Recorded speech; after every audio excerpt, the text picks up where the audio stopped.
Not much luck hitching today so far, but we're leaving Lincoln. We're about to go up into the Scapegoat Wilderness and eventually into the Bob Marshall, which will be an exciting place to be because it's one of the longest stretches on the trail and has the highest density of grizzly bears in the lower 48. So we're excited to get up there. We got to the trailhead just a minute ago. I was given a beer by a guy who was waiting there, which is nice. It's gonna kick off the last short and easy section of this trail, I guess, because after Augusta, we're gonna have a couple over 100-mile stretches. Clover's ankle has been hurting him, so we might have to break into the stash, the last resort. The Mexican steroids that I've been carrying this entire trail. Don't worry, they're not anabolic, so he will still have intact testicles. They're just anti-inflammatory. Might make him start speaking Spanish though, so that's something to watch out for.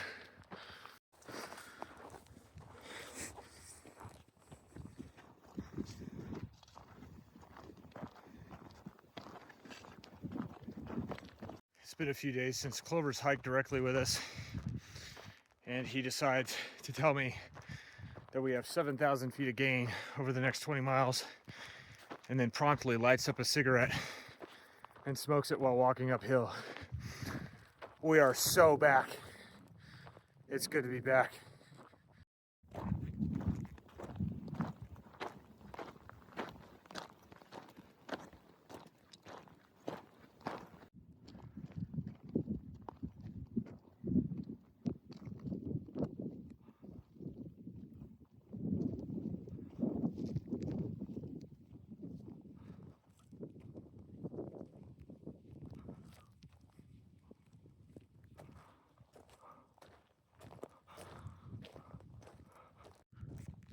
We're about to follow that ridge by that little construction site, I think.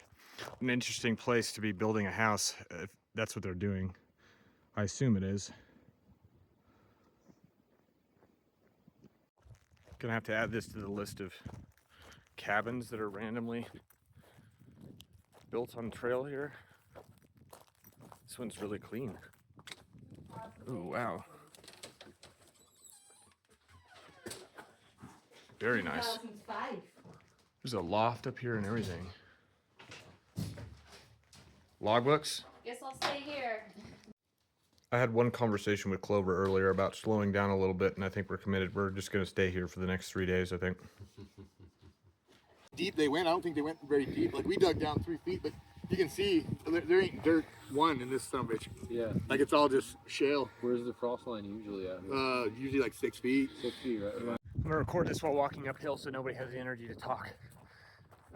That guy back there was building an addition onto like a cabin for some client from Florida.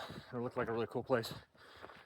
He said the guy was going to come bring his family up here and live through the winter, or December and January of this year. So he's hoping to get it finished really quick. I don't know what would compel you to do that, but you could enter this into evidence whenever that family doesn't come out alive on the other side, because it's going to be cold and real snowy up here at that time, I'm sure.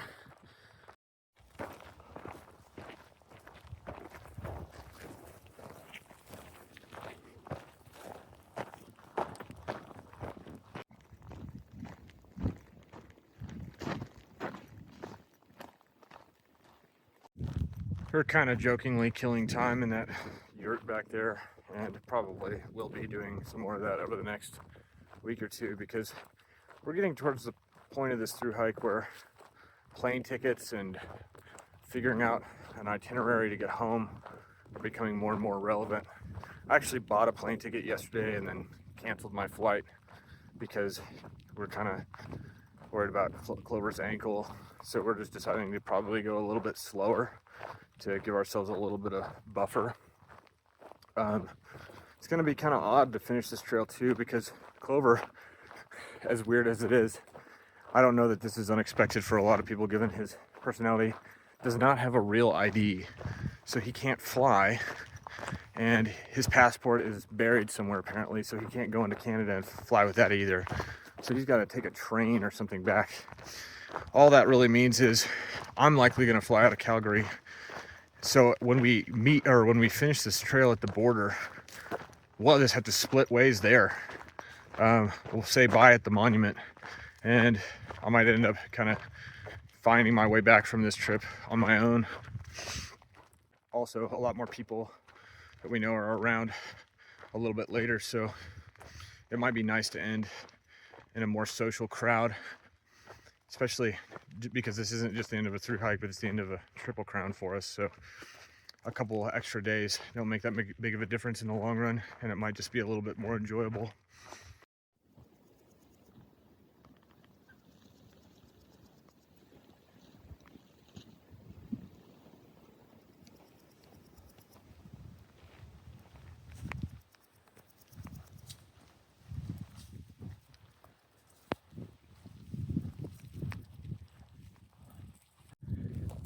I found geocaches on other trails, but not yet on the CDT. Splash just noticed that there is one very close to this spot, so we're gonna look for it. We're looking for a wind-shaped Pinus albicollis.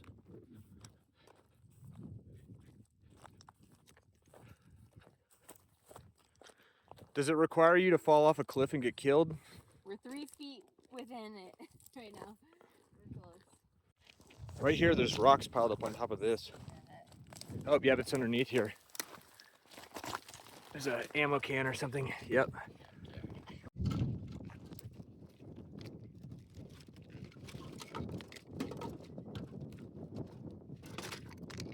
We are near Lincoln, Montana, so depending on how long the last time this has been opened, it could be a bomb.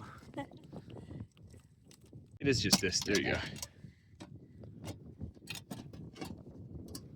Oh, very exciting.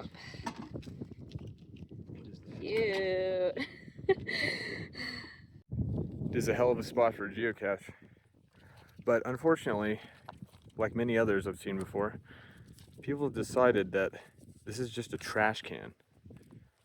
Just a bunch of old food waste and dog collars and shit.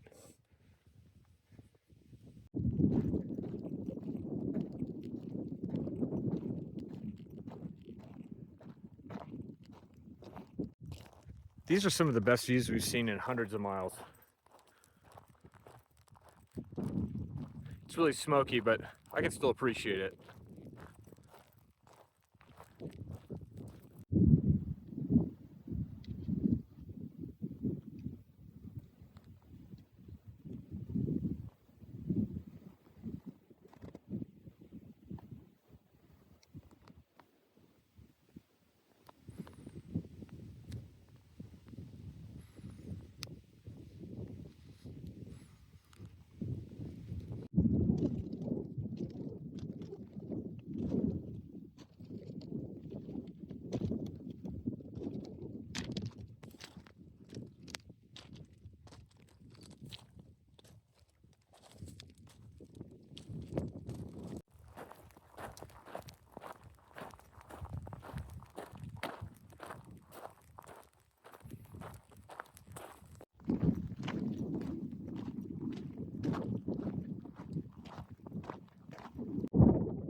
It's Clover down there bringing up the rear. It is a really bleak landscape. That mountain in the distance is the one that we found the geocache on, and it's been open and just dry like this basically all day. When we were at the bar in Lincoln, we talked to a wildland firefighter who's been up here for the last few weeks fighting a fire. He's just in on his day off, and he was kind of getting in the nitty-gritty details of how these fires are going out here. And I know in general they've complained about letting undergrowth get too big and people trying to put off letting fires burn for a long time, so it makes them harder to control. But he mentioned something that I'd never heard before, which is making me wonder about this area, because there really isn't any topsoil here. It's just kind of barren. It's really dry. He said that And a lot of these places, they'd let these fires, or they'd let these undergrowth grow so much for so long that when a fire would catch, it would just smolder almost underground for weeks and weeks and killed basically all the topsoil even. So even if pine cones and things like that fell on the ground, they weren't even able to really reseed the area. And it really takes decades for trees to really start covering these hillsides again. You know, when we were getting closer to Montana, I had this idea of it being a lot more lush than this. And maybe in general, I was just wrong, but this landscape's like a borderline desert. We're still going further north, and I expect it will get a little bit wetter and more lush, but this is just totally different than we expected. I'd really suggest to anybody that wants to hike the CDT in 2026, it might be a perfect year to do it. Your wildfire risk is going to be low because there won't be anything left to burn. There's like nothing left to burn in the northern half of this trail, it feels like.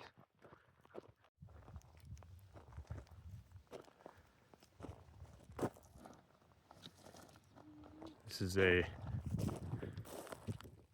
pretty remarkable view. What a decimation happened to this forest. I don't know if that's even really a word used correctly, but can you have a decimation? If so, that's what this is.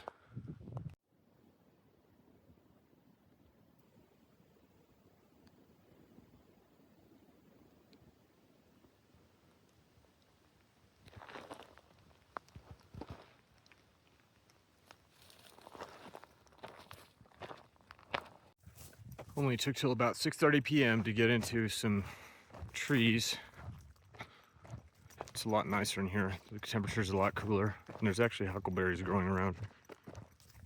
We've got this immaculate lakeside campsite cooking setups going on, and just on time, Clover, who walked straight to the middle of the lake like Jesus, because as you can see, somehow this lake doesn't exist.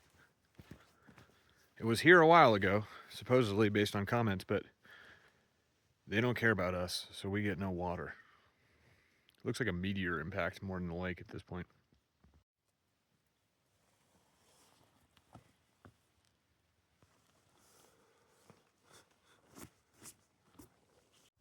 Winter is coming. Our hands are freezing this morning. It's actually, yeah, one of the first days in a long time that it's been cold like this. And it's obviously, you know, September now, so we're starting to get those cold snaps. Better finish pretty quick. We just walked like a couple hundred yards down trail and got above tree line, and it's much warmer here, so starting to think that might have just been like a katabatic zone down there. For anybody who doesn't know what that is, it's when basically at night the cold air in the mountains condenses and then funnels down into the bottom of the valleys. So it actually makes it a lot colder down there than it would be in other areas.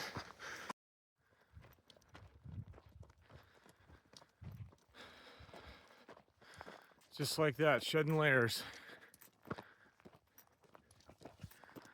Ooh.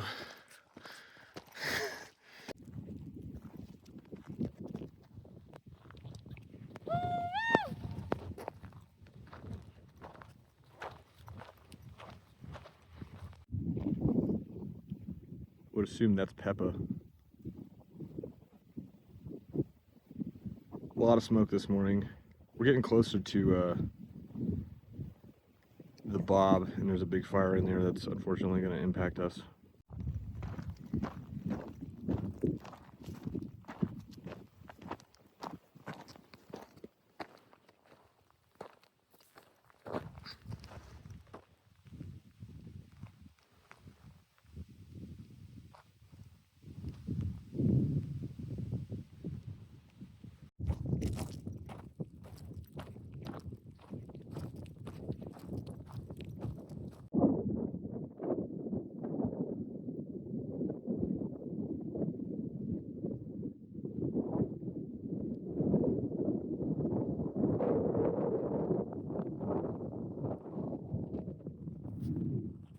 It's wildfire season, all right.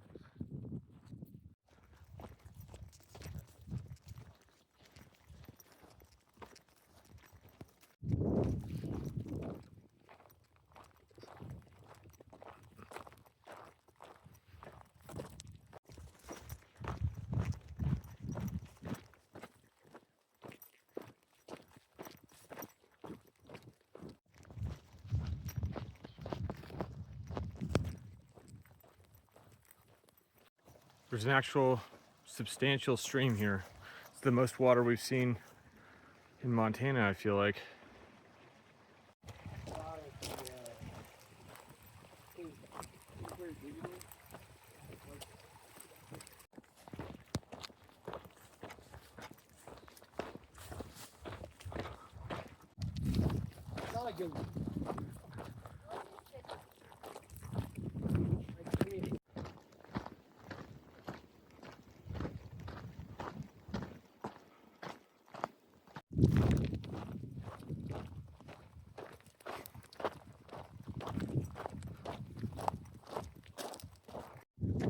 Hiked most of the day with Ted and Bushy. It's just been good. Splash and Clover are a bit behind. I haven't seen Clover since this morning, so we're hoping his ankle does well. But he said he'll get to benchmark eventually, so whatever that means, it'll be good. We have a lot of time to kill, so not a big deal.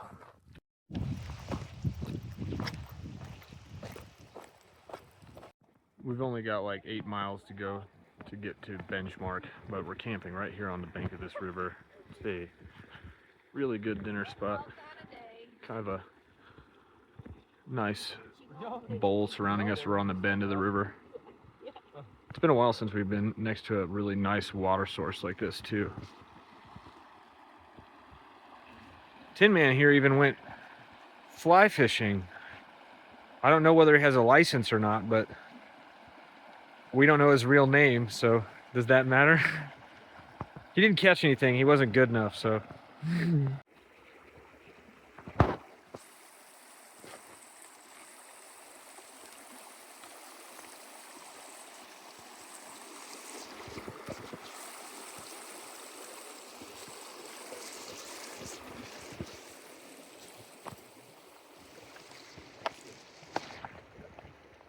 The race is on.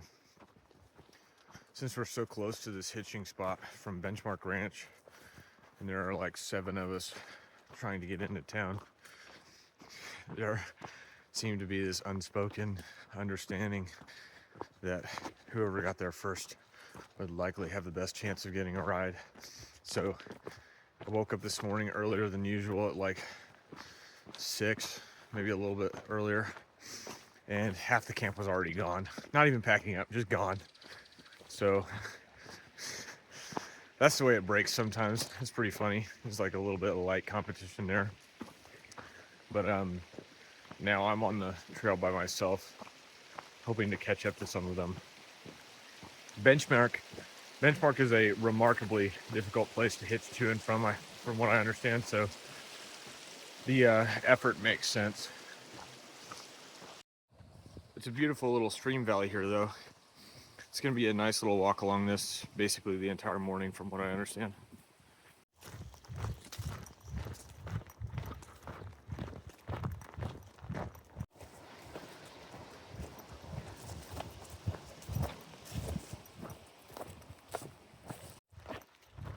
I just passed Splash a minute ago, so I assume my hitching probabilities are going to increase when I get to the road. We've been at the mighty Benchmark Ranch for at least an hour or two now. This place is a fucking ghost town. There's a place in New Mexico called Ghost Ranch, and it was not really that ghost-like at all. There were actually about 50,000 people there. This is really Ghost Ranch. It's a guest ranch. Guest ranch, yeah, sure, whatever. I've never seen a single guest here in my life. We've had about 4 or 5 Dodge trucks. You guys know how I feel about Dodge trucks. They'd come by all hot and bothered about us trying to hitch. I think they're afraid of us. It's now almost noon, Peppa and Clover gave up and started walking towards the highway, which we might end up doing pretty soon. We've had a couple of real helpful people come by and dust us. Other than that, nothing much else for the status update. As you can see, the cinematography in this is incredible. We're all in the back of this car. Best hitch I've ever had, honestly. I'm not gonna take any more videos today, but we just got out of a sardine can that took us an hour and a half down the mountain. Super thankful for it, but holy shit, I've got nerve damage in my arm. I'm sure some of you said you have leg damage.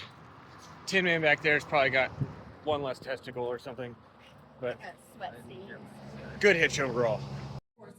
A horse walked into a bar, looked at the bartender and said, or the bartender looked at him and said, "Why the long face?"